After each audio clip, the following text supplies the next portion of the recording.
ባህግን ናጽነትን ህላወ ትግራይ ንምዕንባቢሉ መስዋዕት ዝኸፈለን አካሉ ዝጎደለን ንኡስ ወለዶ ብዝተፈለየ መገዲ ክምስገን ይግባእ ተጋዳላይ ትግራይ እንትስዋ ተግባራዊ ዝኽሪ እንትህሉ ድማ ዝተማልአ ክብሪ የድልዮ ካብ መስዋዕት ዝተረፈ ሓርበኛ ህልው ጸገማቱ ዝቀርፍን ውልቃዊ ህይወቱ ዝቕይርን ስራሕ ድማ ይጠልብ ልዕሊ ኩሉ ግን ንመስዋዕት ይኹን ንመቕሰልቱ ምኽንያት ዝኾነ ብሄራዊ ዕላማ ንምዕዋት ዘኽእል መስርሕ ምትእትታው በዓል ሓደራ የዝብል አካል ክወስዶ ዝግባእ ስጉምቲ እዩ ግዘን ትኸይድ ዘይሃስስ ወይ ካስስ ዘይግብኦ ክብሪ ጀጋኑ ደቂ ትግራይ ኣብ ዝኾነ ጸቢብ እዋን እውን እንተኾነ ክዝከርን ክኽበርን ይግባእ ዝኽሪ 4ይ ዓመት ዓወት ሰነ 21 ከም ሓደ ዓብይ በዓል ዓወት ወሲድካ ምኽባር ግደ ኩሎም ብሄራዊ ሓይልታት ትግራይ ክኸውን ጻውዒት TBS እዩ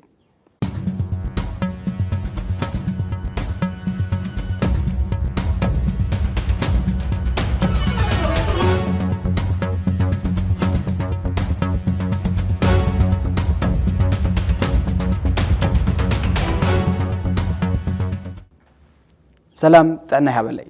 ብልፍንታውያን ሓይልታት ዝተወልዐ ኩናት ብሰማይን ብምድርን ዝመጹ ወረርቲ ንህዝቢ ትግራይ ዝጨፍጨፈሉ ሕማቕ ታሪክ ዝርሳዕ ኣይኮነን ደቂ ትግራይ ብኽፉእ መገዲ ዝተደፈራሉን ብሚልዮናት ዝቁጸር ህዝቢ ዝተሰደተሉን ኩናት ትግራይ ዛጊድ ስብራቱ ኣይሃደን ብሳላ ደቂ ህዝቢ ግን ህልቂት ትግራይ ተገቲኡ ህዝቢ ትግራይ አንጻራዊ ሰላም ክረክብ ምኽንያት ዝኾነት መዓልቲ ሓርነት ከም ዝዕለት ቅድሚ 4 ዓመት 21 ሰነ ታሪክ ተሰኒዱ ቁርን ፀሓይን ዘይበለ ንዓደይን ህዝበይን ከድሕኒሉ ዝወፈረ ተጋዳላይ ትግራይ እዚ ዕለት እዚ ዕለት ናጽነትን ዘይምንብርካኽን ገይሩ ይወስዶ ክቡራትን ክቡራንን ናይ ሎሚ ዜናታትና ምእንቲ ህላዊ ህዝቢ ትግራይ ክብሉ መስዋዕቲ ዝኸፈሉን አካሎም ዝጉድሉን ደቂ ህዝቢ ክዝከረሎም ድሙቕ ዓወት ሰነ 21 ዝጎልህሎም ዜናታት ሒዝና ቀሪብና ኣለና ንምክትታልኩም ብኽብሪ ንዕድም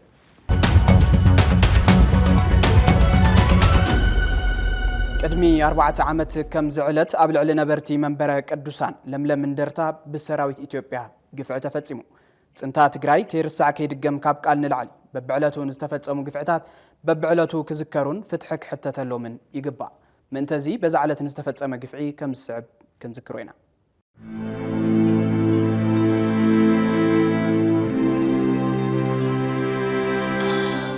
በሰንኪ ኣብ ትግራይ ዝተወልዐ ጽንታዊ ኩናት ኣብ ልዕሊ ንጹሃት ዝተፈጸመ ግፍዒ ማዕለያ ይብሉን ግፍዒ ህዝቢ ከይርሳዕ ከይድገም TBS TV በብዕለቱ ዛንታታት ጆኖሳይድ ይቕርብ ከምዚ ዕለት ቅድሚ 4 ዓመት ንጹሃት ነበርቲ ወረዳ እንደርታ ብሰራዊት ኢትዮጵያ ብዘስካሕክሕ ኩነታት ተቐቲሎም ኣብ ልዕሊ ደቂ ሰባት እንስሳን መሰረተ ልምዓትን ንምእማኑ ዝኸብድን ሰፊሕ ዘይብል በደልን ግፍዕን ተፈጺሙ ምፍጻሙ ዝዝከር ኮይኑ በዚ ጨፍጫፍ እዚ ወላዲ ብዘይውላድ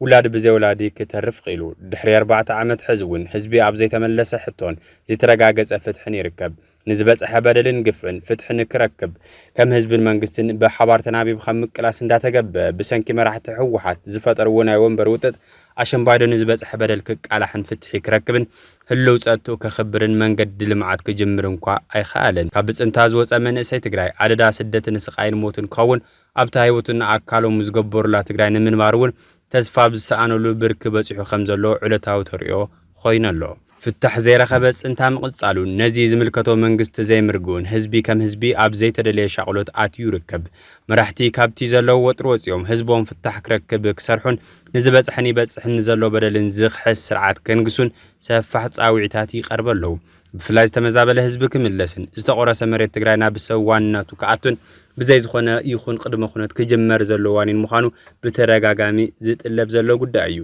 ከይርሳዕ ከይድገም ዝብል ቃል ጭርሖ ጥራይ ከይኸውን ሁሉም ዓይነት ግፍዕታት ክቃልሑን ፍትሒ ክሕተተሎምን ብዘይ ምርብራብ ክስራሕ ዝግብኦ ብሄራዊ ዋኒን እዩ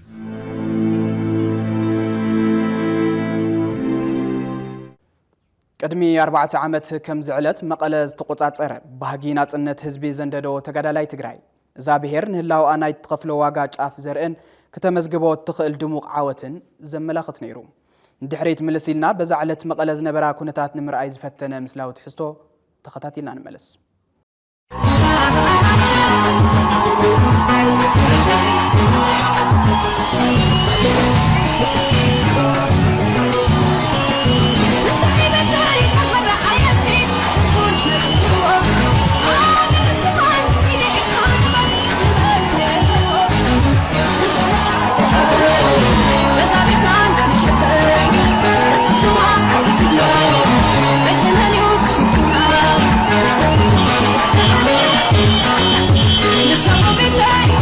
It's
عسران حدن سنة حزب تግራይ ሳላቶም ህይወቶም ዘወፈዩ ጀጋኑ ደቁ ትንፋስ ዝሰርዕላን ከም ተጸላእቲ ዝሐሰብውን ዝተለሙውን ከም ዘይጠፍእ ምልክት ዝኾነትን መዓልቲያ ተባሂሉ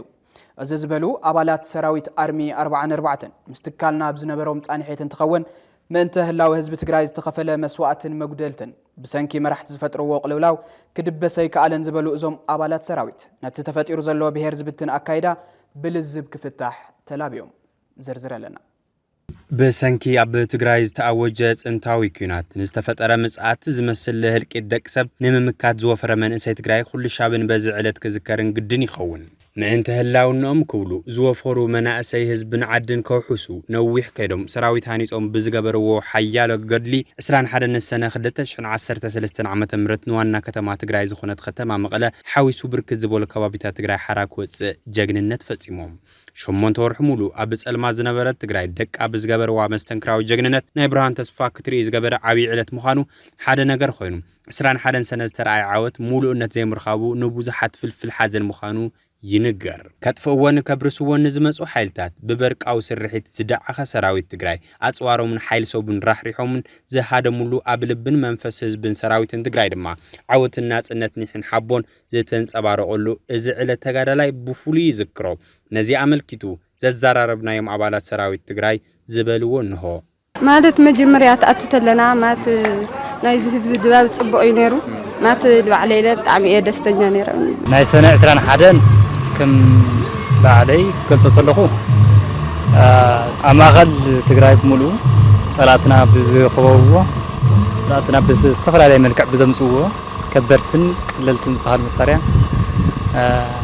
ብፍሉይ ከዓ ዘሰልጠንዎ ብናይ ፍላይ ብናይ ሻዕብያ ብናይ መከላከያ ፒፒ ኮማንዶ ዘሰልጠንዎ ንሕና ኣብ 900 ብዘይን መንሉ ውሕዳት ረጅመንት አኸል ትግራይ ህዝብ ትግራይ ያው መጠርሻ ኣብ ክተት ጽንተት ዝኣተወሉ ንሕና ብትዝነበረና ሰዓት ህዝቢ ብናይ ህዝቢ ሞራል ናይ ህዝቢ ስንቂ ናይ ህዝቢ ሓቦ ሰራዊቱ ብኡ ጽቡቕ ኣስተዋጽኦ ገይሩ ከም ባዕለይ ክገልጽ ለኹ 21 ክፍለ ዘመን ሰነ መንግስቲ ዝተመረጸ መንግስቲ ናው ብመረበቱ ክንክምልስ ዝነበረና ስምዒት ብጣዕሚ ምቁጻር ኣዊና ነይሩ ምክንያቱ ንሕና ሓሲብና ነበርና ካብ ድያ ውግእ ናብ ልኾነ ሓደ ከባቢ ሓራ ውፂና ኣብ ልኾነ ሓደ ከባቢ ናይ ፖለቲካ ወዳድባ ናይ ሰራዊት ምዕራይ ክንገብረሉ እዩ ግን ንጠቕላላ ንከም ትግራይ 70% ካብ ሓራ ልወፀሉ ኩነታት እዩ ሽዑ ናይቲ ህዝቢ ሞራል ናይቲ ሰራዊት ምልዓል ዓብይ ታራ ነይሩ ማለት እዩ በቃ ሽዑ ትግራይ ከም ትግራይ ዓርስና ኸድና ክንመሓደር ኢና ሃገረ ትግራይ ትምስረተሉ ኩነታት ኣብ ብዙሕ ሰባት ፖለቲካውን ናብ ካሊ ኣብ ሰራዊት ዓብይ መንፈስ ነይሩ ስለዚ ኣብቲ ዝነበረ ዓወት ብጣዕሚ ንኹሉ ንብድሕሪ ዝገበርና ዓውደ ውግኣቱን ዲፕሎማሲ ጸላእትና ባዕሎም ካብ መሬት ትግራይ ዝወፅሉ ኩነታት ኣሎ ባዕልና ቆራሪፅና ድማ ማረኽናዮም ዝደምሰስናዮ ኩነታት ኣሎ ስለዚ ንኹሉ ዝሮዝረ ንቐጻሊ ናይ ስትራቴጂካዊ ዝነበረ መጥቃዕትታት ክፍቲ ገይርና መንገዲ ሓቢርና እዩ እቶም አባላት ሰራዊት ምእንተ ህላው ኢሉ ዝተሰወን አካሉ ዝገበረን ተጋዳላይ ትግራይ ዓሰቡ እንደበሱን ክረክብ አይኸአልን ክብሉ ገሊጾም እዚ መንግስቲ ከም ትዝመለስናዮ ህዝብ ከሓሳ ይረከብ መንግስቲ ከም ትዝመለስናዮ ሰራዊትና ከሓሳ ይረከብ ዝደለናየ ነገር ግን ዝነበረና ተሓጓስ ከም እንደገና ካሊ ዝኾነ ኣተሓሳስባ እዩ ዝመጽእ ዘሎ ፍላይ ከም ፖለቲካ ዝኸይድ ዘሎ ብጣዕሚ ዓብይ ሸጋር ብጣዕሚ ፀገም ዘለዎ ንመቃቀለሉ እውን በፂሕና እንታይ ይኾን ለማለት እዩ ሕዚ ብትናይ 2013 ዝነበረ ሰነ 21 ምስ ሕዚ ክነፃፀር ተሎ በቃ ስዋኣትና ሳይትረቦስን ኣካለ ጉድና እውን ኣይተሓከሙን ኣይተኻሱ ሁሉ ዝበሃል ቃል ተቃላሳይ እውን ናብ መርበቱ ዘይምምላሱ ብዝተፈላለየ መልክዕ ናብ ማሕሲቲ ኣትይዎ ንኽፈታተሉን ዝስራሕ ስለ እዚ ሕዚ ንሕና ዝተጋደልናሉ ወይ ቅድሚ ሕዚ እውን 17 ዓመታት ቅድሚ ዝተጋደልሉ ወለድና ሕገ መንግስቲ ናይ ትግራይን ስርዓት ሕገ መንግስቲ ንምኽባርን መሰል ህዝቢ ትግራይ ንምኽባርን እዩ ስለዚ ሕዚ ዘለናሉ ኩነታት እቲ ዋጋ ዝኸፈልናሉ ንመሰል 10 ውሳነ ህዝቢ ትግራይ ንረብሓታት ትግራይ ተጋሩ ብተጎራትነትና ክንውስን ክንመሓደርን ክንምዕብልን ክንመሃርን እዩ ግን ድሕረት ስምዕ ፕሪቶሪያ ዝተፈጠረ ናይ ፖለቲካ ኩነታት ኣሎ እዚውን ኣብ ህዝቢ ይኹን ብዙሕ ፋላይ ናይ ተሓሳስባ ፀገም ፈጢሩ እዩ ኣብ ሰራዊቱን ዝተወሰነ ፀገማት ፈጢሩ እዩ ከም ተጋደልቲ ግን እንተቃለስናሉን መስዋዕት ዝኸፈልናሉን ንህዝቢ ትግራይ ንምድሓን ካብ ብርሰት ንምድሓን ናይ ቀጻሊ መሰልና ንምሕላው ስለዝኾነ ኣብዚ ዝተወሰነ ፀገማት ነይሩ እዩ ግን ኣብ ሓራ መሬት ዘሎ ሓይሊ ምሳና ዝተቃለሰ ኣካል ዝጎደለ እዩ ዝበሉ እቶም ተጋደልቲ ነቲ ተፈጢሩ ዘሎ ዘይምርድዳእ ብልዝብ ክፍታሕ ዘለዎ ምሕፅንታ ኣቕሪቦም ኣብ ሓራ መሬት ዘሎ ሰራዊት ናይ ፖለቲካ ፈላላይ ክህሉ ይኽእል ናይ ሓሳብ ፈላላይ ግን ኩልና ሰላም ኢና ንድል ኩልና ሓድነት ኢና ንድል ትወፅ ዘላ ሓይሊ እውን ኣብ ውሽጢ ናይ ፖለቲካ ፈላና ኣብ ውሽጥና ኣትዩ ናባና ተመሊሱ ኣብ ውሽጥና ሓድነትና ይህም እንተበና ክንፈትሖ ኢትናተይ ኣታሓሳስ ሓደ እውን ንፋልጥ እውን ሓደና ተዋጊና ሓደና ተቃሊስና ሓደ እውን ሓሳብ ኮይኑ ተዋኺሉ ተጋደልቲ እዮም ምሳና ንህዝቢ ትግራይ መስዋዕት ከፊሎም ኣካሎም ጎዲሎም ብዙሕ ኣስተዋፅኦ ገይሮም እዮም ዘየስማዕምዕ ፀገም ድሕሪ ሃዲ ኣብ ትግራይ ከይትሓትት ዝሰረአካ ከይትዛረብ ልብል ዝኽልክል ኣካል የለን መፍትሒ ክኸውን ዝግብኦ ኣብ መሬት ዓዶም ደስ ለይብሎም ትክክል ዘይኮነ ካይዳ እንድሕር ሃልዩ ምስ ህዝብኻን ምስ መራሕትኻን ኣብ ዓድኻ ኮይንካ ይክፍታሕ ዝግብኦ እምበር ዝተዓወትናሉ እውን ሓደ ኮይንና ኢና ኣብ ጎራውትና ዘለዉ ክልላት ለይዕወቱ ለይስዕሩ ብዓለም ክኢሎም ክነብሩ ለይኽእሉ ምክንያታት ዘላቕ ዝኾነ ዕላማ ራእይ ስለለይብሎም እዩ ስለዚ ትክክል ኣይኮነን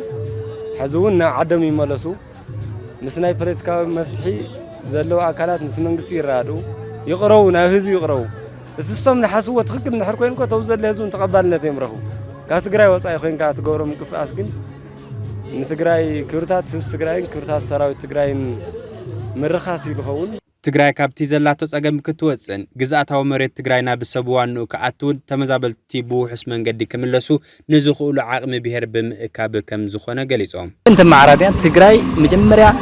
ልዕላውነትና ክንረጋግፅ ትነይና ልዕላውነትና ተረጋጊፅና ሓድነትናን ዘለና ሰላም ዝኾነ ስጡም ዝኾነ ትንደልየ ንሕና ከም ሰራዊት ቅድሚያ ትግራዋይ ተመላስ ተፈናቀለ ህዝብና ክምለስ እዚ ተመሊሱ ከዓ ሓምታ ናይ መጀመርያ ዝነበርና እያ ህዝቢ ትግራይ መጀመርያ ዝነበሮ መኸተ ናብኣ ተመሊስና ንልምዓትን ናብ ደበስ ልምዓትን ዝኾነሉ ቅድሚያ ንሕና ንምነዩ ሕዚ ቁርፀኝነት የድለ እዩ ሕዚ ለለና ግዜ ቁርፀኛ ኮይንካ ምንተ ትግራይ ለይትስዋ ምንተ ትግራይ ልካ ለይትመርሕ እንድሕር ኮይንካ ፀገም እዩ ሕዚ ካብ ዓዘቕቲ ክንወፅእ እንድሕር ኮይንና ካብ በላዕቲ ክንድሕን እንድሕር ኮይንና ኩሉ ትግራዋይ ከም ትግራዋይነቱ ናብ ትግራዋይነቱ ክምለስ ክኽእል ኣለዎ ሓድነት ህዝቢ ትግራይ ናብ ንቡር ክምለስ ክኽእል ኣለዎ ዓቕሚ ህዝቢ ትግራይ ክእከብ ኣለዎ እዚ ዓቕምታት ተኣኪቡ ናብ ንቡር ተመሊሱ ንዙይ ልመርሕ ስትራቴጂካዊ መሪሕ ፖለቲካውን ወታደራዊ መንግስቲ እውን ብኣግባቡ እቲ ህዝቢ ዝጨናነቕ ወይ ናብዚ ዘሎ ኩነታት ለሎ ናብ ሓደ ስሒብካ ዓቕምኻ ሰብሲብካ ናብ ንቡር ልምለሰሉ ኩነታት ክህሊ ክኽእል ኣለዎ እዚ እንድሕር ለይ ጌርና ናብ ነበርናዮ ናብ ትግራዋይነትና እንድሕር ለይ ተመሊስና ለለዎም ናይ ፀላእቲ እቅድ ህዝቢ እውን ባዕሎም ምኻል ኣብ የምናስ ባዕልና ንባዕልና ባሊዖም ክበታት እናዮም ንሓስቡ ኣለዉ እዚ ከዓ ትክክል ኣይኮነን ተጋዳላይ ትግራይ ውዕሊ ፕሪቶሪያ መወዳእታት ፀልማት መድረክ ክኸውን ዝገበሮ ግደ ኣብ ታሪክ ዝዝከር እዩ ህላወ ህዝቢ ትግራይ ዝረጋገጽ እጅግና ተጋዳላይ ብተግባራዊ ምንቅስቃስ ብምዝካርን ዕላማ ምግዳሎም ናብ ተግባር ብምቕያርን ጥራሕ እዩ ተባሂሉ እዚ ዝበሉ ንትግራይ ንህዝባን ክብሉ ኣካሎም ዝጎደሉ ወገናት ምስትካልና ኣብ ዝነበሮም ጻኒሒት እዩ ባዕለይ ከይቅተል ሓፍተይ ከይትድፈር ህዝበይ ከይፈናቀል ኢሉ ዝተጋደለ ህዝቢ ትግራይ ዕላማቲ መስዋዕቶምን መጉደልቲ ኣካሎምን ሽቱእ ብዘይመውቅዑ መሪር ሓዘን ከም ዝስምዖም ይገልጹ ትግራይ ዓዲ ፍትሕን ርትዕን ክትከውን ድማ ኩሉ ትግራዋይ ቃልሱ ክሕይል እቶም ኣካሎም ዝጎደሉ ጀጋኑ ተጋደልቲ ይገልጹ ቃል አንደበት እቶም ተጋደልቲ ተኸታቲልና ንመለስ ላይ ሰነ 21 ፍልይ ዘለት መዓልቲ እያ ምክንያቱ ፍልይ ዘለት መዓልቲ ዝኾነትሉ እውን ያው ህዝቢ ትግራይ ብርሃን ዝረአየላ ትግራዋይ ምስ ትግራዋይ ሰብ ምስ ሰብ ዝተራኸበሉ ቤተሰብ ምስ ቤተሰብ ዝተሓዋወሰላ መዓልቲ ስለዝኾነት ለኣየይ ሰነ 21 ዝለዓለ ክብሪ ዝስምዐኒ መጀመርያ መዓልቲ مستهزو خا أنا سبستراحكم تهزبي كما يجبرنا نيرو ويكع خما يجير تقبلنا كما يلخ الأنا أو الدرجة دي وتحنا نزل ونعطي لأي برهان زرق كلها معلت زخونت سنة إسرح حديد تعمي استفليت معلتي على أي دكع الصولد كلها معلت وين أتسمعني مالت سنة إسرح حدا قلت شعنا عسى سلسل أو هزو تقرأي أو يمعرف زلو أيو العلي شمان تورحي عبرغاتات مستمية مسقر مسعنقفاته مس مقدعة مس مقصلت محكمنا زين الرعصوا بخونا تباب نيرقا عد خاز بحشم تورح خطر قطة اللقاء سمعك سمعت تأمر مالت أننا قلت شيء 10 أو طورنا لهالنا متجم هزبي كمين يرو هزبي كم خمي فقر نيرم هزبي مسراوت عينة ريكون يرو بسرو فليز ولا نيرك مالت أننا نحزنا بزي توم هزبي توم ولدي بزي تخدي طورنا نيو بزي تجمع لنا خن حزم كلنا قدم يخم إحنا نسوا أزولو دزلا ولد نيرن حمشت عمت 4 عمت مولو أو كندا كبخيا خلوها ويكع محكم سئين كساقيا خلوها أديتات كتير خلها بقى مكلاس كا يكون لمتى أخذت جودي خا سايكولوجيا ورصيب تعمل قدام بقى لمتى سي بقى نوفمبر سلطان كم زخون أكلي خم جودل كم بين نتهزبي سي كأبني تقالي سس تايم سي ويكع تايم ليس زبل حد جزء خسمعك هلون تعمل سمعك وناتوا أصها أدي اللي خيتن كرتت أدي اللي خيت أمي أدي اللي خيت دفار يوت أمي أو هذا ساعات مدفار حجي لازح موت حجي لازح تميت حجي لازح كل حد لازح ماشي إحنا كنا بنقول الناس نتملس نجارسي يلي طيب أخذ ملسوا وكا من قصتي لا تقرأ أتيو طيب خوي نجين نستملس حزب يلي نستملس بوليتيكالي نستملس من يلي من قصت راح تعبير أتركه من قصت نعبير أخرك يكون كعي أنا تقاليسه هزوي نعبر بطخم اللي سينبي من قصت نعبرته خمس يكون كي مثلا نروح حدا عينتي بوليتيكا فلا ينور ناي نت فلا ينور ناي زوا ناي قط فلا ينور حزقن خفتنا يصلا اينا عقل ابعلتنا ناي حدنا صقم تفطير الله مالك خدنا تعمام تقرا من يتلقان افتمر حدنتي يتحمام افتمر حدنت كغابيو هزوكو الى كايا قد مسنا زلن هزن ياو يتهز السيو تمر حدنت كن قد مسنا مرحي نورن حزم رحنيو تسلام تصطان تخالي كنتات كن قد مسنا يحيش تحدنت سلازي هزبي ابوت انيو مالتي بخالي ترجم منغستاو زي له هزبي حدنت صبون يرو منغستاو زلو هزو حدنت بتان تخينو نايت مبتان مبغس هزبي منغستي يخون مالتي تاي تدبس مسوات استغفل خنت زلك نصا هزب كل وكايو نصا هزبي نصا هاجر كل وكايو مسوات تخفيلو انت ناس امعرنت تمسرته حدنتنا هزب كل يو قال ستخايدو شكا غزا يرغاغصنا ينزي ايتدبس زي اخد بس يو يا مستود تاز تسول علامه مستفصما ايتدبسهم كبال زقل مالك سويلكا حدرس سواتنا اينرس حدرسنا ينرس نزبل اب ورقت نشتي ورقتنا صحفكا سوات تاع عينت مخانم لي تفلطم دق سوات تاع عينتهم انشتي سدرا سوات تاعين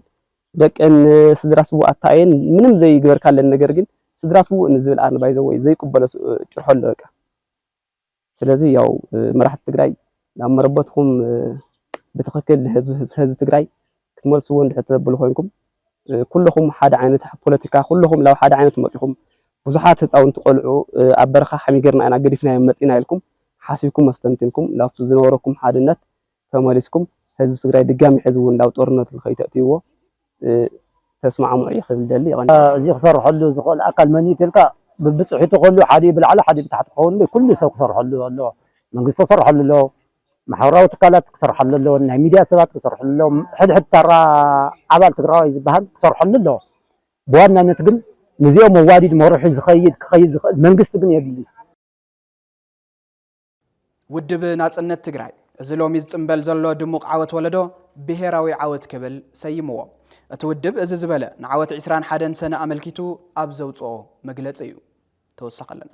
بسنكي حسم صلاتن زيتوغن مدلاو مرحتن متن حسوم زغدده كوينات تግራይ بمستنكراو سرح يدق حزب تمكيتو መንግስትነት ትግራይና መንበሩዝ ተመለሰሉ ዕለትዩ ሎሚ 21 ሰነ ኣብ ኔትወርክ ስርቀን ኣብ ምድልዳል ናብራን ፖለቲካ ውስልትናን ተጸሚዱ ንህዝብ ትግራይ ተደገሰ ጄኖሳይድ ከይርዝ ተኸተረ መሪሕነት እቲ ብሕወሓት ዝምእዘን ዝነበረ መንግስቲ ደቂ ሰብዓ ካብ ጥሮቶም ደቂ 20 ካብ ማዕድ ትምርቶም ከቲቶም እንተ ዘይምክቱ ህዝብ ትግራይ ካብ ገጽ ምድሪ ጠፊኡ አካልቶም ነበሩ ዝበሃሉ ህዝብታት ክኸውን ምኽኣለይ ነበር ይኹን እምበር ንመሰሉን ብሄራው ክብሩን ክዋደቕ ዝወሰነ ጸላይ ብሕሱም ጸልአ ተጋዳላይ ትግራይ ንዓለም ብዘገረመ መገዲ መቐላኣትዩ ትግራይ ትስዕር ንእትብል ጭርሑ እትምጥን ዓወት ሓፊሱ ዛዕለት ዕለት ወለዶና ጽነት ክትከውን ምግባሩ ዝርሳዕውን ዝቕበርውን ኣይኮነን ዝበርቃው ስርሒት ዝወለዶ ወርቃው ውጽኢት ብድምቀት ክዝከረለዎ ካብ ዝብሉ ሓደ ናብ ሃገርነት ዘቕንዐ ቃልሲ ዘሰጉም ውድብ ናጽነት እዩ ዝኽሪ 40 ዓመት ብሄራዊ ዓወት ትግራይ ማለት እውን ሰነ 21 ነመልኪቱ ኣብ ዘውጽኦ መግለጺ ውድብ ናጽነት ትግራይ ወይ ናጽነት ነቲ ዕለት ብሄራዊ ዓወት ትግራይ ክብል ምስያሙ ቀልቢ ስሒቡሎ 21 ሰነ 2013 ቆጻጽራ ግእዝ ንህዝብ ትግራይ በሓፈሻ መንእሰይ ወለዶ ትግራይ ድማ ብፍላይ ፍሉይ ተዘክሮ ዝሓዘት ዕለት ያይሉ ዝፍልም መግለጽ ናጽነት ህዝብ ትግራይ ሃገረ እያ ብዝብላ ኢትዮጵያን ንናጽነታ ከቢድ ዋጋ ብዝኸፈለላ ኤርትራን ከምውን ተስፋሕፍሓተ ሓይልታት ተምሓራ ግንባር ፈጢሮም ከም ብሄር ከጽንትዎ ወርሒ ጥቅምቲ 2013 ቆጻጽራ ግእዝ ብዕልን ተወርዎ መሪሕነት ሕወሓት ግዚኡ ኣብ ፍኸራን ሕቱኽቱኹን ስለ ዘሕለፎን ትግራይ ከም መንግስቲ ክትምክት ስለ ዘይከኣለትን ትግራዋይ ብትልሙድ ብሄራዊ ወንኡ ተኣኻኺቡ ህዝባዊ መኸተ ኣካይዱን ካብ ትጽቢት ኩሎም ሓይልታት ጸንተት ወጻ ኣብ 8 ኣዋርሕ መስተንክር ሰሪሑን ኣብ ዛዕለት ዋና ከተምኡ መቐለ ብምቁጽጻር ብሄራዊ ዓወት ሓፊሱ እዩ ክብል ድሮ ኩናት ዝነበረ ምድላው ዓቕሚ ብሄር ዝፈጠሮ ዓወትን ብንጽጽር ኣቐሚጡ ናጽነት ኣብ መግለጺኡ ህዝቢ ትግራይ መስካሕካሕቲ ግፍዕታት ሓይልታት ጸንተት ከይተሰኮነ ስነ ልቦናዊ ልዕልንኡ ሓልዩ ከም ህዝቢ ዓርሱ ንዓርሱ መሪሑ ባዕሉ ንባዕሉ ተወዲቡ ከይተዘራረበ ተደማሚጹ ከይተጸሓፈ ተናቢቡ ሓድነቱ ሓልዩ ትንግርቲ ዘስመየ ዓወት ተጎናጺፉ እዩ ዝበለ እንትኾን ኣብ ኣዝዩ ኣጸጋሚ ኩነታት ኮይኑ ህዝቢ ትግራይ ዝፈጠሮ ሓይሊ ምክልኻል ትግራይ ማለት እውን TDF ጫፍ ብልሕቲ መኸተ ኮይኑ ንምድሓን ዝተመስረተን ዝተዋደቐን ብሄራዊ ትካል ትግራይ ክብል ህዝቢ ትግራይ ኣብ መጻብ ብዛዕባ ዝፈጠሮ ፍሉይ ዓቕሚ ጠቂሱ ዓወት ሰነ ሓንሽሹ ንዝብሎ ኣካል ኣብ ዝወቅስ ክፋል መግለጺኡ ድማ እንትርፊ ኩሉ ምዕምራር ኣብ ቁም ነገር ዘይርከብ ኣብ ማእገር ህዝቢ ትግራይ ተሓንጊሩ ሰነ 21 2013 ቆጻጽራ ግእዝ መቐለ ዝኣተወ ምሕሳብ ዝተሰኣኖ መሪሕነት ሕወሓት ጉጅላዊ ረብሕኡ ክጨውዮ ናይ መኸተ ኣንፈት ክስሕትን ገይርዎ እዩ ብምባል TDF ከመይ ኣብ መትረብ ተንኮል ፖለቲካዊ መሪሕነት ከም ዝኣተወ ገሊጹ ከም ውጽኢቱ ድማ ብዋጋ ደቂ ትግራይ ንስልጣን ጠኒኑ ን4 ኪሎ ከኣቱ ህዝባዊ መኸተ ከም ናይ ሓደ ውድብ ናይ ስልጣን ቃልሲ ገይሩ ኩለ መዳያዊ ክሳራ ኣኸቲሉ መኸተና ኣብ ጫፍ ዕላምኡ ከይበጽሕ ክኽለፍ ክኢሉ እዩ ብምባል ድሙቕ ዓወት 21 ሰነ ከመይ ከም ዝማሰነ ገሊጹ ውድብ ናጽነት ትግራይ ቀደም ኢሉ ብዘእመቶ መዋጽኦ ሃገርነት ትግራይ ድሕሪ ምውላዕ ናይ ጽንተት ኩናት ነቲ መኸተ ፖለቲካዊ ዕላማ ናጽነት ዘስነቆ ምዃኑ ይፍለጥ ዝበለ እቲ ውድብ ብምዃኑ እውን ትግራይ ትስዕር ውሕስቲ ሃገረ ትግራይ ክነግህድ ኢና እናበለ ትግራዋይ ተቃሊሱ ተጋዳላይ ተሰዊኡ እዩ ክብል ቃልሲ ዝወለዶ ንምግሃድ ሃገርነት መንባሩ ኣብርሁ ይኹን እምበር ይብል እቲ ውድብ ይኹን እምበር ስልጣን ኣብ ኢድ ንብሄራዊ ባህግን ረብሓን ትግራይ እሙን ዘይኮነ መሪሕነት ሕወሓት ስለ ዝነበረት ክዕወት ኣይከኣለን ምስ በለ ኣብ ምፍጣር እቲ ጸገም ኢድ ዘይነበሮ መንእሰይ ወለዶ ትግራይ ኣብ ግዜ ጸገም ኣሎ ኺሉ ዋጋ ዝኸፈለ ወለዶ ናጽነት ብዝኣመኖም ኣያታቱ ተጠሊሙ እዩ ክብል ዓወት ሰነ ክልዓል እንተሎ ክልዓል ዝግብኦ ነጥቢ ዘተ ጠቂሱ ዝኸበርካ ህዝቢ ትግራይ ኢሉ ኣብ ዝፍልም ናብ ህዝቢ ትግራይ ኣብ ዘቕንዐ መልእኽቱ ድማ ብሄራዊ ባህግኻን ረብሓኻን ሳላ መስተንክራዊ ተጋድሎኻ ዓለም ፈሊጥዎ ዝሓደረ እዩ እንተኾነ ግን ብሰንኪ ፍሹል መሪሕነት ቃልስኻ ክትሓላለኽ ባህግኻ እውን ክናዋሕ ኮይኑሎ እዚ መሪሕነት ብዝፈጸሞ ስሕተት ከይተጣዓሰን ከይተኣረመን ንባዕሉ ተበታቲኑ ትግራይ እውን ከፋፊሉ በዝንበትን እናሕለውለወ ንኻልእ ተወሳኺ ጸገም ይደፍአካ ኣሎ ብምባል ነቐፌታን ሓበሬታን ዝሃበ እቲ ውድብ እቲ መለለይኻ ዝኾነ ብሄራዊ ሓድነትካ እውን ናብ ሓደጋ የእትዎ ከም ዘሎ ተረዲእኻ ኣይፋል ትብል ከም ዘለኻ ንርዳእ ኢና ጥራሕ ዘይኮነስ ዓለም እውን ክትርዳእ ዘይተሓለለ ቃልሲ እናገበርና ኢና ክብል ጠቂሱ እዞም ሓይልታት ጽንተት ብልጽግናን ሻዕብያን ጎይቶት ገይሮም ንሓድነትካ ዝፈታተኑ ዘለው ዘይውርዝያት ብእምቢታኻ ከም ትቐጽዖም ድማ እምነትና እዩ ክብል እቲ ውድብ ገሊጹ ቀዳምነት ንብሄራዊ ስኒት ዕድል ዝህብ ፖለቲካዊ ሃዋህው ክህሉ ዓርስና ካብ ምስግዳማውያን ሓይልታት ጽንተት ዝግበር ንኽብሪ ትግራይ ዘይምጥን ወድኽድኽ ኣግሊልና ኣብ ብሄራዊ ረብሓታትና ብፍላይ ድማ ጉዳይ ምምላስ ሉዓላውነትን ተመዛበልትን ቀዳምነት ሰሪዕና ንቃለስ ኣለና ክብል ቦታ ቃልሱ ከነጽር ዝፈተነ እቲ መግለጺ ብፍላይ ድማ ኣብ ሰራዊትን ሲቪልን ዘለኻ መንእሰይ ትግራይ ብሕወሓት እናተመራሕኻ ዝሓፈስካዮ ዓወታት ክተባኽን እምበር እተሳኽዖ ብሄራዊ ባህጊ ከም ዘየለ ድሕሪ ሰነ 21 2013 ኣቆጻጽራ ግእዝ ዝተረኣየ ፍሽለት እኹል መረጋገጽን ተመክሮን እዩ ክብል ናብ መንእሰይ ዘቕንዐ መልእኽቲ ኣቕሪቡ ሕዚ ድማ ብዲስኩር ንብልጽግናን ሻዕብያን ዝሓደሩ ዝፈሸሉ ጉጅለታት ከይተደናገርካ ኣስተቢልካ ክትውስን ነዚ ኩነታት ብዝግባእ ተረዲኡ እንተንቲኑ ብሄራዊ ሓላፍነት ተሸኪሙ ይቃለስ ምስ ዘሎ ውድብካ ውድብ ናጽነት ትግራይ ክትስለፍን ጻውዒት ነቐረብ ብምባል ናይ ኣነ የዝሕሸኩም መልእኽቲ ኣቕሪቡ ኣብ ቀረባ እዋን ምስራዙ ዝተነገረሉ ውድብ ሕወሓትን ልሂቃኑን ንውድብ ናጽነት ትግራይ ሓዊሱ ኣብ ትግራይ ንዘለዋ ፖለቲካዊ ውድባት ካብ ወቐሳን ነቐፌታን ሓሊፈን እዚ ዝበሃል ስራሕ ክሰርሓ ዘይከኣላ ምትእኽኻባት እየን እናበለ ይገልጽ ዝገልጸን ከም ዝነበረ ዝዝከር እዩ። ክብርን ሞገስን ንሰማዕታትና። መናእሰይ ካብ ጽልዋ ጸገማት ድሕረ ኩናት ወጽኦም በአካልን ብመንፈስን ናብ ዝሓዊሉ ምዕራፍ ክሰጋገሩ ግደ ውልቀ ትካላት ትምህርትን ስልጠናን ልዑል ተባሂሉ ሞያታት ሞዴሊንግ ፋሽንን ዲዛይንን ዘሳለጥ ኢትዮ ግላመር ዝተባሃለ ትካል ከሰልጥኖም ዝጸንሐ መናእሰይ 22 ሰነ 2017 ዓ.ም ከመረቕ እዩ። ዕላማቲ ማእኸልን ንመናእሰይ ዘበርክቶ ዘሎ ግደን አመልኪትና ምስ መራሒ እቲ ትካል አቶ አሮን ይድነቀው ጻንሒት ጌርና ነርና ተኸታቲና እንመለስ። ያው በዋነኝነት ምሰርሖ ፋሽን ዲዛይን ሞዴሊንግ ሜካፕ ስልጠና በመሃብ ከምኡ ድማ ፕሮዳክታት ዲዛይን ክዳውንቲ በመስራሕ እዩ። ካሊስ ካምፓኒ ሲስተር ካባ ኮሌክሽን ባህላዊ ክዳውንቲ ነና ቢበልጥ ኣብዚ ሞያ ስልጠና መሃብ ካብ ጀመር ካብ 2011 መወዳእታ ጀሚሩ ክሳብ ሕዚ ብርክት ዝበሉ ተምሃሮ ንከነብቅዕ ኺልና ኣለና። ሕዚ ድማ ንመበል 13 ዙር ተመረቕቲ ተምሃሮና ንምምራቕ ሰነ 22 ሰንበት ጽባሕ ኣብ ምሽብሻብ ንርከብ ማለት እዩ። ብዋነኝነት ኣብዚ ዘርፊ እዚ ድትመነሰይ ብዙሕ ና ስራሕ ፈጠራ ዓርሱ ኺኢሉ ንክነብር ዘመሓደረሉ ሞያ ክዳን ከምቲ ካብ ምግቢ ቀፂሉ ሓደ ዓብዪ ሴክተር ምስቲ ምዃኑ ብርክት ዝበሉ ዓቕሚ ዘለዎም ዲዛይነራት ብምፍጣር ስራሕ ዕድል ምስ ፋብሪካታት ናጉሎም ከፊቶም ዝንቀሳቐሱ ብዙሕ ደቂ ፈጢርና ኢና። ከምኡ ድማ ሞዴላትና ድማ ባህልና ምፍላጥ እቲ ኢንዱስትሪ ንክዓቢ ኣምባሳደር ብምዃን ተፈላለዩ ፕሮሞሽናል ስራሕቲ ንክሰርሑ ባይታ ተፈጢርና ኣለና ማለት እዩ። ኣብቲ ሜካፕ ዙርያ ደግሞ ተመጋጋቢ ዙርያ ስለ ዝኾነ ስኪል እዚ ስራሕ ዕድል ኣብ ምፍጣር ንርከብ። ብዋነኝነት ሓደ ኢንትረስት ይደሊ እዩ ሞያ ያው ፃዕሪ ይደሊ እዩ። ስለዚ ግዜ ሃይብካ ኣብ ምስራሕ ንባዕልካ ኣብ ምቕያር ተስፋ ሰኒቕካ ንክትዓቢ ኦፖርቹኒቲታት ክሬት ምግባር ይደሊ። እቲ ኦፖርቹኒቲታት መጀመርያ ኣባኻ ይጅመር። እዚ ንኣብነት ንክትስልጥን ንባዕልካ ስራሕ ንክትሰርሕ ኢንትረስት ተዘይሃሊካ ምንም ነገር ኣብ ልዕሊኻ ተፈሰሰ እውን ጥቕሚ ስለ ዘይብሉ እዩ። ናይ ምስራሕ ባህልና መጀመርያ ክዓቢ እኒኦ። ቀፂሉ ድማ ከም ሓደ መንእሰይ ያው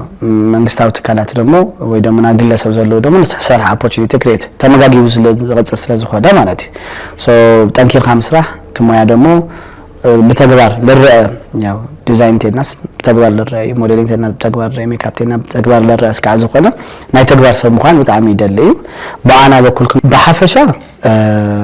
يعني حدا من سيدنا مقام منقصاو تكالات كسر حوز جبع أو مينها لون مع بنات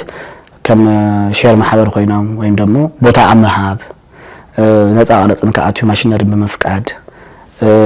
مسبال توريزم حزي تسمع منهم صراحة صراحة اليوم صبونتهم دكنا ومسبالهم كفاد الجبر صراحة أفتي مو على نتن من أسي invest مقال نعدي invest مقال سلزقنا صراحة أفتي دياسبورا كله بحاول قلنا كن صراحة بزح فيسنا ونتعشان دايما تصلح حزي بزح صراحة تكسر روحي خولي نحد حد كابجلة سو جميل نحد حد منقستاون زي منقستاون تكالات نكأس لزقنا بتلي لما افتسرح عدل المفتر نتمنى سيسرح عدل المفتر نتمنى سي نامويا سكيل مهاب بزبر مكا حزي ناقاتور يوم سلطنتنا سيستر بعتورحي نحصل جزيل سلطون يوم صراحتهم جن بزح عمت اكسبيرينس لغورو ديزاينرات موديلات يوم زمسلون بوناتو سو بتغبار زرسلا زخونه اذا نغورلات تكنيكالي افتمويا بدنب ديبز لله سلطناون سلنهبي اذا توغينو ياو ناغان وعلم زحجوزنا بعنا فرينا دكنا نقصرينا ناغا دمو كامبانيات ለስለዙ ቆርጽሮዳ ስለዚህ ዘዋራይ ወይ ደሞ ተመጋጋባይ ዘርፈስ ከዓዝ ሆነ ኣብዚ መንእሰይ ስራሕ ተግምተሎ ኩላና ተጠቀምቲና ሶትና ስራሕ ዕድል መፍጠሩ ዓዊ ሴክተር እዩ ለያምን በትሞያና ደሞ ገና ዘይተነኸ ሴክተር ስለዝኾነ በጣም ብዙሕ ነው ስራሕትታት ክንሰርሕና ግን ከም ሓላፍነት ሰማፍቲ ጠለብ ገይሮም ኣብ ዓዶም ትግራይ ብዙሕ ዓቕሚ ዘለዎ መንእሰይ ነው بروموشنال نا امباسادر سرعتات روحو زي خدخه اوز كسرحو زخولو منسايات سلازلو اب موداتا TBS TV سرع فنوا كابز جمرلو غزي جميرو كساب حزي ببورحو فلي تخرتنا فليك اند وانين زينان مدباتن كخو اندا غبرمصو زذكري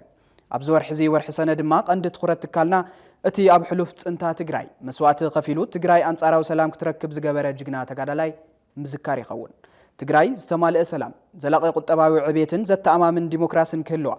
نخبرها زودقو كتذكر نهلو أدك أدما تسفى زلوا بهير كتكون يقبأ نبل بز مسارت أب زينان مدبات انتكالنا تذكراي جغنا ናይ መኸተ ሓይልና ብፍሉይ ኣብ ምርኣይ ንርከብ እዚ ፍሉይ ናይ ትኹረት ዛዕባ እዚ ንሎሚ በዝስዕብ ትሕዝቶ ክነልዕሎ ዝነበረ ቃልሲ ንሽተይ ፈታኒ እዩ ሓቅን ምዝራብ ሓቦ ዘስነቀ ትግራዋይነትና ዘምስከረ ተጋሩ ብዙሕ ስራሕታት ክሰርሕ ከም ንኽእል ኣብ ልምዓት ተሓቢርናስ ኣይኮነንዶ ከምዚ ዓይነት ናይ ጥፋኣት ንምክልኻል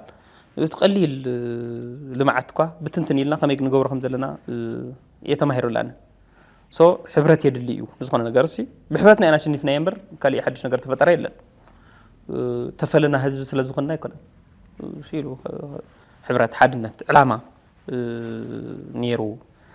ናይ ዕላማ ሓድነት እውን ነይሩ ንሓንቲ ነገር ኢኻ ትቃለስ ጸላእቲ ኣብ ትግራይ ዝነበሩስ ካብ መረበትና ዘፈናቀሉና ናፍቲ መረበትና ምምላስ ንዕኦም ከዓ ምድምሳስ ጽባሕ ንትግራይ ግልጽ ኢሎም ከም ዘይርእዋ ምግባር ዝብል ዕላማ እዩ ነይሩ ኣብቲ ርእሲ ብሙሉ ትግራይ ካብ ዝተፈለየ ርእሲ ኣፈጻጽሙ ክፈላለት ዘይኮይኑ ገለገሊኡ ብሚድያ ገለገሊኡ ብክላሽ ሒዙ ገለገሊኡ ብሎጂስቲክ ምቕባል ገለገሊኡ ሎጂስቲክ ብምዝግጃው እንተዘይኮይኑ ናይ ዕላማ ሓድነት ግን ነይሩ ስለዚ ካብዚ ንምሃሮ ነገር እንታይ እዩ ኣብ ዝኾነ ነገር ብዕላማ ተደራጀኻ ናይ ዕላማ ሓድነት ሃልይካ ኣፈላላይካ ንጎኒ ገዲፍካ ኣብ ቅድሚያ ክወሃቡ ዝግብኦም ነገራት እትህበሉ ጉዳይ ክተሳኽዕ ክተድመ ከም ትኽእል እየ ተረዲአ ፍቕሪ እየ ተማሂረ ወፅየ ሓቅን ምዝራብ ካብቶም ህፃውንቲ ቆልዑት ትመሃሮ ፍቕሪ ትመሃሮ ሓልየት ትመሃሮ ተኻፊልካ ናይ ምንባር ናብራ ከዓ እውን ትመሃሮ ነገር ኣሎ ብዙሕ ትምህርቲ ወሲደ መከራሪ ኢና ኣብ ዝኾነ ነገር ክነብር ክሓድር ክእል እያ ህፃውንቲ ቆልዑት ንትግራይ ፕሮፖርሊ ዲፋይን ዝገብርዋ ዝርድእዋ እቱ ስልጣን ኣለኒ ፖለቲከኛ እየ ሓላፍነት ኣለኒ ንትግራይ ቁልቆረላ ክመርሐ ትልሚ ናይ 100 ዓመት ኣለኒ ዝብል ዘይርድኦ ርድኢት ኣብቶም ህፃውንቲ ቆልዑት ኣሎ